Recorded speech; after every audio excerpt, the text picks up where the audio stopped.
So, Jonathan, you're 3 months or so into the run. What are your thoughts? It's been fantastic so far. The amazing experiences, the people that I've met, the landscape that I've seen, and there's still lots of running to go. What do you expect to achieve with the run? To run from St. John's to Victoria, to raise the awareness of autism spectrum disorders, and to raise a targeted $2.5 million. Yes, I expect that people don't sell themselves short, that anything is possible, that really believe that to dream as though you've never failed. The people you've met. From the parents' point of view, dealing with ASD on a daily basis is very challenging. It's a 24/7 job, and it's hard to get out there for them on a daily basis to be advocates within their community, within their province, and nationally. We've met premiers, we've met mayors, we've met business leaders. My vision is that they can all help each other with Run the Dream.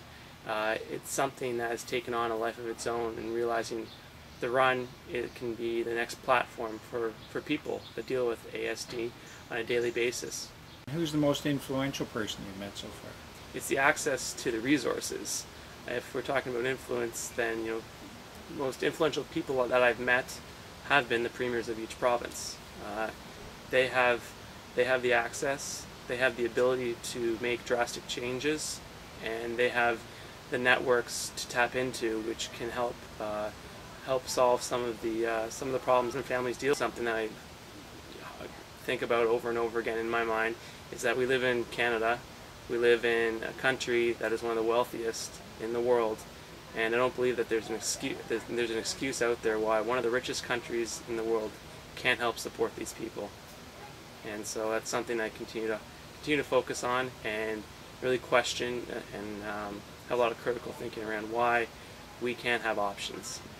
We just say go home, and ASD, it's very puzzling. It's a mystery why we actually close doors when we have the ability to open them.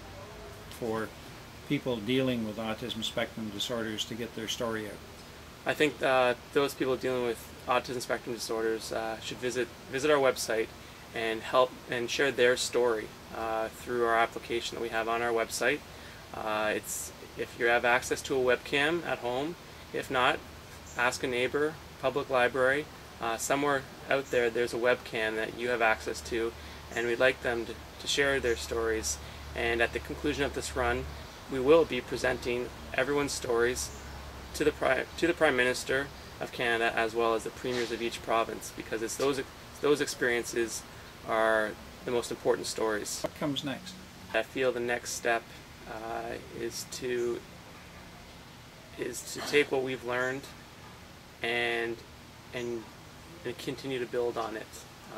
Days haven't been perfect, but what we've learned from those experiences, we take forward as we run through Ontario, which is another 3 months, and to continue to grow, and really the fuel of the run through Ontario and the rest of the country is for the people with autism spectrum disorders to come out and let not only myself know, but let other people know what they go through and what they need, what levels of service and support that they need, and together I hope we can achieve what's needed. Who's the most interesting person you've met so far?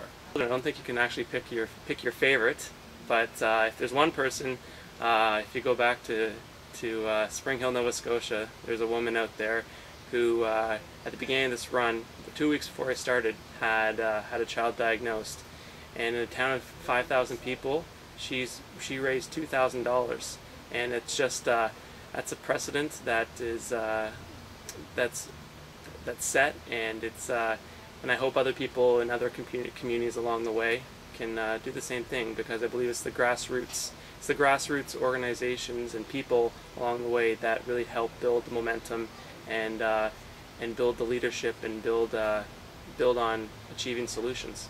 And how can other people help? People can help through sponsorship, they can help through donations, they can help by volunteering, and they can visit the website runthedream.ca to learn more about how we can all work together. As you start the Ontario phase of the run, you have a very interesting running companion going with you. Tell us about it. Terry Robinson. I met Terry Robinson 2 years ago, working in the Ontario government. And Terry is a two-time Paralympian, and he's coached as well at many other Olympics. And he's a guy that, you know what, you say it can't be done, he'll say why not, and he'll show you how it can be done. And he's someone that that just like me, very stubborn, thinks you can do anything. And he is someone who perseveres, and he believes in dreams, and he's achieved some of them along his way. And now he has another dream, and that's to go across from Ontario to Winnipeg with me. So I'm happy to welcome Terry on the run for 3 months as we go across Ontario and continue to spread the message of living the dream and dreaming as though you've never failed. Thank you, Jonathan. We'll catch up with you and Terry on the next edition of Dream TV. Thank you very much.